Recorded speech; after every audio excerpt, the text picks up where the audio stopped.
आज का current affairs में आपका स्वागत है और आप देख रहे हैं सिलेक्शन विचार, क्योंकि अब सिलेक्शन दूर नहीं। 1 सितंबर 2026 से दुनिया की सबसे बड़ी टेक कंपनी मतलब एप्पल में एक ऐतिहासिक बदलाव होने जा रहा है। टिम कुक, जो 2011 से सीईओ थे, वो अब एग्जीक्यूटिव चेयरमैन की भूमिका में आ जाएंगे। और उनकी जगह जो नया नाम सामने आया है वो है जॉन टर्नेस, जो अब तक कंपनी के हार्डवेयर हेड थे। सही, और ये टेक जगत के लिए कोई छोटी बात नहीं है। हम $4 ट्रिलियन के मार्केट कैप वाली कंपनी की बात कर रहे हैं। बिल्कुल। 1 अप्रैल 1976 को कैलिफोर्निया के एक छोटे से गैरेज में स्टीव जॉब्स, स्टीव वॉजनियाक और रोनाल्ड वेन ने जिस कंपनी की नींव रखी थी, आज उसका आकार कई देशों की जीडीपी से भी बड़ा है। हाँ, और ऐसे में सर्वोच्च पद पर एक हार्डवेयर इंजीनियर का आना मतलब काफी कुछ कहता है। लेकिन यहाँ एक चीज मुझे थोड़ी हैरान कर रही है। वो क्या? पिछले कुछ सालों से तो और कोई यही कह रहा है कि एप्पल अब एक सर्विसेज कंपनी बन चुकी है। उनका एप्पल म्यूजिक, टीवी प्लस और क्लाउड स्टोरेज, ये सब भारी मुनाफा कमा रहे हैं। बात तो सही है। तो फिर एक हार्डवेयर बैकग्राउंड वाले इंसान को कप्तान बनाना क्या एक उल्टा कदम नहीं लगता? ये सवाल बहुत लाजमी है, लेकिन यहीं पर असली रणनीति छुपी है। देखिए, सर्विसेज हवा में नहीं चलती, उन्हें हम तक पहुंचने के लिए एक माध्यम चाहिए होता है।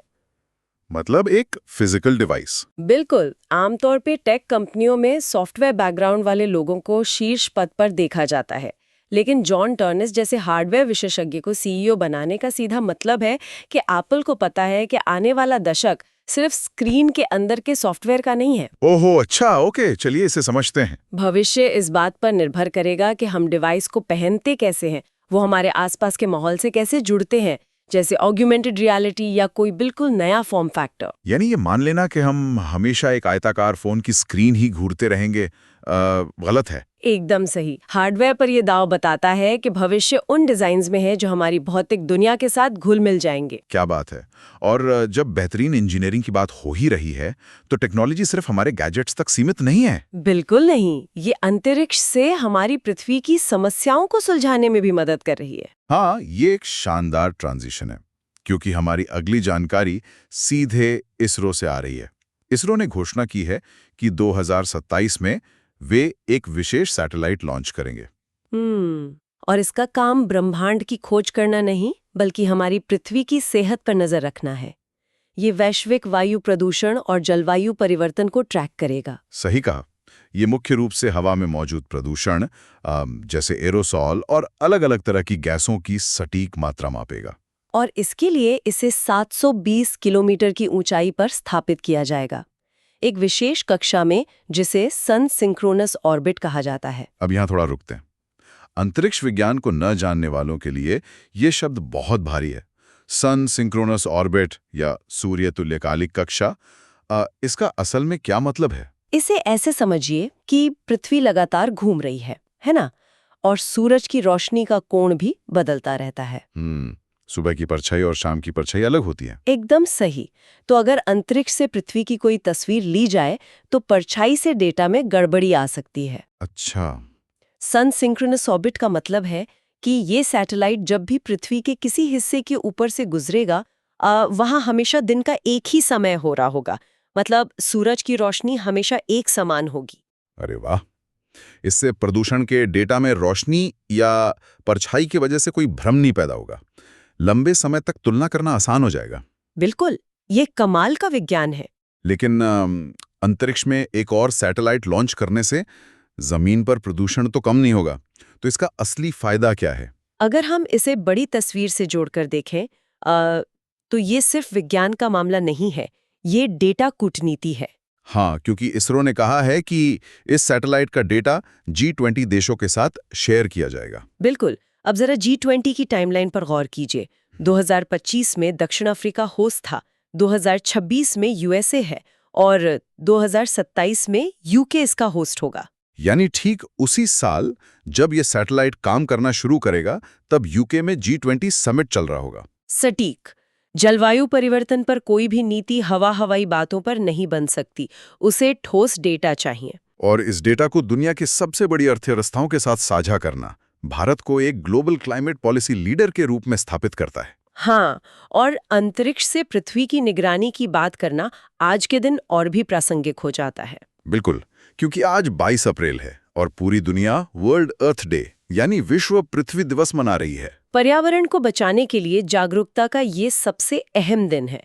इसकी शुरुआत 1970 में यूएसए से हुई थी। और ये आंदोलन इतना प्रभावशाली था कि 2009 में संयुक्त राष्ट्र ने भी इसे आधिकारिक तौर पर इंटरनेशनल मदर अर्थ डे के रूप में अपना लिया। ये जानना बहुत दिलचस्प है कि इसके ठीक एक महीने पहले मतलब 22 मार्च को विश्व जल दिवस होता है। प्रकृति के दोनों अहम तत्व एक दूसरे से जुड़े हुए हैं। लेकिन इस साल 2026 की जो थीम है वो बहुत ही शक्तिशाली है, आर पावर आर प्लैनेट। यह थीम दो अलग-अलग विचारों को एक साथ जोड़ती है। पहला है रिन्यूएबल एनर्जी पर फोकस, जो ग्रह की सुरक्षा के लिए जरूरी है। और दूसरा पहलू जो मुझे लगता है कि ज्यादा गहरा है, वो है आवर पावर के शब्दों में छुपी आम इंसान की ताकत। बिल्कुल, ये याद दिलाती है कि पर्यावरण बचाने में असली पावर जमीनी स्तर पर काम करने वाले लोगों में है, सरकारों में नहीं। और जब हम पर्यावरण के असली हीरोज की बात करते हैं, तो गोल्डमैन एनवायरमेंटल प्राइज 2026 के विजेताओं से बड़ा कोई उदाहरण नहीं हो सकता, जिसे ग्रीन नोबेल भी कहा जाता है। हाँ, 1989 में यूएसए में स्थापित ये पुरस्कार उन लोगों को मिलता है जो पर्यावरण के लिए अपनी जान जोखिम में डालते हैं।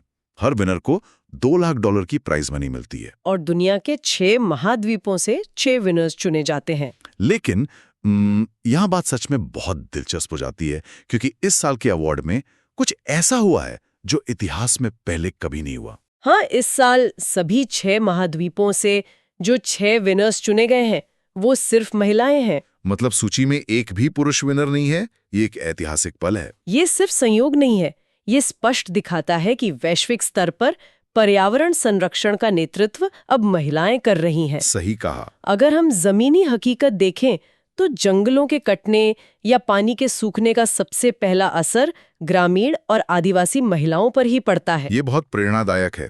वैसे ये याद रखना भी जरूरी है कि 1992 में इस प्राइज को जीतने वाली पहली भारतीय भी एक महिला ही थी, मेधा पाटकर। हालांकि इस साल 2026 की सूची में कोई भारतीय विनर नहीं है। लेकिन इसका मतलब ये तो नहीं कि भारत में पर्यावरण की लड़ाई थम गई है। बिल्कुल नहीं। मध्य प्रदेश के छतरपुर में चल रहे चीता आंदोलन को ही देख लीजिए। हाँ, ये जमीनी हकीकत और विकास के संघर्ष का बहुत बड़ा उदाहरण है। इसका मुख्य कारण Ken Betwa river link project है, जिसका उद्देश्य केन नदी का अतिरिक्त पानी बेतवा नदी में भेजना है ताकि उत्तर प्रदेश और मध्य प्रदेश के सूखे बुंदेलखंड क्षेत्र को पानी मिल सके। लेकिन हर बड़े प्रोजेक्ट की एक कीमत होती है। इसका प्रभाव यह है कि छतरपुर के कुछ गांव डूब क्षेत्र में आ जाएंगे। और इसी वजह से आदिवासी महिलाएं उचित मुआवजे के लिए कड़ा विरोध प्रदर्शन कर रही हैं, जिसे उन्होंने चीता आंदोलन नाम दिया है। एक तरफ विकास है और दूसरी तरफ विस्थापन। ये संतुलन अपने आप में बहुत जटिल है। इससे एक बहुत जरूरी सवाल खड़ा होता है कि बड़े इंफ्रास्ट्रक्चर प्रोजेक्ट्स में मानवीय और पर्यावरणीय लागत का सही आकलन होना चाहिए। हाँ, उचित मुआवजे की मांग हमेशा एक महत्वपूर्ण बिंदु रहती है। और बड़े बांधों को तो बहुत जगह चाहिए होती है, लेकिन इंजीनियरिंग कुछ ऐसे तरीके भी खोज रही है जिससे कम जगह में पर्यावरण को बचाया जा सके। जैसे पश्चिम बंगाल के दुर्गापुर का सोलर ट्री। इसे CSIR CMERI ने बनाया है, जो दुनिया का सबसे बड़ा सोलर ट्री है। और दिलचस्प बात यह है कि इसे किसी बंजर इलाके में नहीं बल्कि संस्थान की आवासीय कॉलोनी में लगाया गया है। इसकी क्षमता 11.5 किलोवाट पीक है। मतलब ये सालाना 12,000 से 14,000 यूनिट तक बिजली पैदा कर सकता है। जो कि कई घरों को रोशन करने के लिए काफी है। कल्पना करें कि एक ऐसा पेड़ है जो ऑक्सीजन की जगह साफ और ग्रीन बिजली पैदा करता है। शहरीकरण के इस दौर में जहां जमीन की कमी है, इसका वर्टिकल डिजाइन विज्ञान का शानदार उदाहरण है। और ये प्रकृति के डिजाइन की नकल करता है ताकि हर सोलर पैनल को पूरी धूप मिल सके, कम से कम जमीन घेरते हुए। बिल्कुल। और इस तरह की शानदार इंजीनियरिंग के लिए बेहतरीन गणितीय दिमाग की जरूरत होती है। हाँ, और बौद्धिक उत्कृष्टता की बात करें तो भारत ने हाल ही में इतिहास रचा है, यूरोपियन गर्ल्स मैथ ओलंपियाड 2026 में। ये फ्रांस में आयोजित हाई स्कूल की लड़कियों की अंतर्राष्ट्रीय प्रतियोगिता है जिसमें 67 देशों ने हिस्सा लिया। और खबर यह है कि मुंबई की श्रेया शांतनु ने भारत के लिए पहला गोल्ड मेडल जीत लिया है। ये एक बहुत बड़ी उपलब्धि है और भारत की ओवरऑल रैंक भी छठी रही है। एक गोल्ड, एक सिल्वर और एक ब्रॉन्ज के साथ। रैंक 1 पर चीन और रैंक 2 पर रोमानिया रहा। सोचिए, भारत पहली बार 2015 में इसमें शामिल हुआ था और अब इतनी बड़ी छलांग। ये दिखाता है कि हमारी लड़कियां गणित के सबसे जटिल मंचों पर भी अपना लोहा मनवा सकती हैं। एकदम सही। दिमाग की कसरत में तो दुनिया ने भारत का लोहा मान लिया। अब चलिए शारीरिक खेल की ओर चलते हैं। खेल जगत का ऑस्कर कहे जाने वाले लॉरियस वर्ल्ड स्पोर्ट्स अवार्ड्स 2026। इसकी शुरुआत 1999 में हुई थी और 2000 में ये पहली बार दिया गया था। इस साल स्पोर्ट्समैन ऑफ द ईयर का खिताब स्पेन के कार्लोस अल्काराज ने जीता है और sports woman of the year बनी है बेलारूस की आर्याना सवालेंका। और दोनों ही विनर टेनिस प्लेयर्स हैं। इसके अलावा team of the year Paris Saint Germain football club को मिला है। और लाइफ टाइम अचीवमेंट सम्मान जिम्नास्टिक्स की नाडिया कोमानीची को दिया गया है।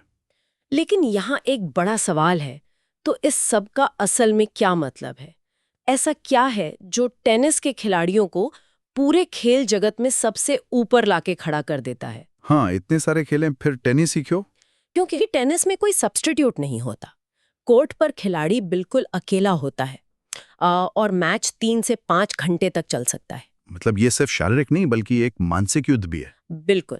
अल्काराज और सबालेंका की असीम फोकस और कड़ी मेहनत ही उन्हें ऑस्कर ऑफ स्पोर्ट्स दिलाती है। कृषि क्षेत्र का 9वां Swaminathan award doctor CH Srinivas Rao को दिया गया है। कृषि ही वो जगह है जहां पर्यावरण और इंसान का सीधा सामना होता है। हाँ। अगर हम ये बुनियादी समस्याएं नहीं सुलझाएंगे तो कोई अवार्ड हमें नहीं बचा पाएगा। कौन सा? बुल्गारिया के नए प्रधानमंत्री बने हैं रूमेन रदेव। लेकिन इससे बड़ी खबर यह है कि बुल्गारिया अब नई करेंसी के रूप में यूरो को अपना रहा है। अच्छा, तो वो यूरोजोन का 21वां देश बन जाएगा। एकदम सही। ये एक बहुत बड़ा भू राजनीतिक कदम है। मतलब गणित के नियम तो पूरी दुनिया में सेम रहते हैं, लेकिन अर्थव्यवस्थाओं को जोड़ना वो बहुत मुश्किल काम है। बुल्गारिया का आना दिखाता है कि यूरोप अभी भी आर्थिक रूप से एकजुट हो रहा है। सही कहा। तो ये तो हो गई व्यक्तिगत उपलब्धियां और आर्थिक जीत।